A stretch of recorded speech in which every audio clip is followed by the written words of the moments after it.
Mimi jina langu naitwa Omari Makame Omari.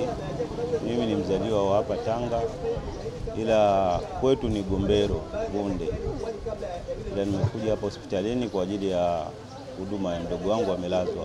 Mimi nilivyoelewa, kwa huduma sahihi ya dawa, kwanza inatakiwa tutumie huduma ya dawa kwa maduka yale ambayo yako kisheria, sio famasi zile ambazo haziko kisheria.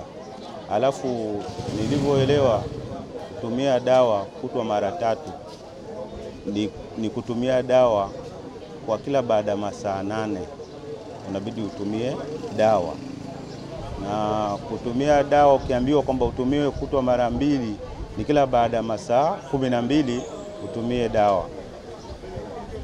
Ndio nilivyoelewa, na pia na washauri yani wenzangu ambao hawakuwepo na hawakusikia jinsi mazungumzo yalivyozungumzwa, basi wafuate utaratibu huo wa kisheria na wazingatie pia utumiaji wa hizo dawa. Mimi wito wangu, kwanza zile famasi yani natakiwa zisiwepo kisheria, ziondolewe. Alafu pia watu wawe makini pia yani kutoa taarifa, kwa sababu namba zimetolewa. Naitwa Ahmadi Asa, mkazi wa Chumbageni.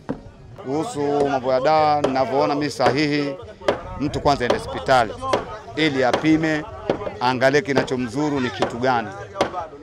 Sio kuchukua dawa kiolela ile ni shida. Matumizi ya sahihi ya dawa ni kunywa dozi kamiliki.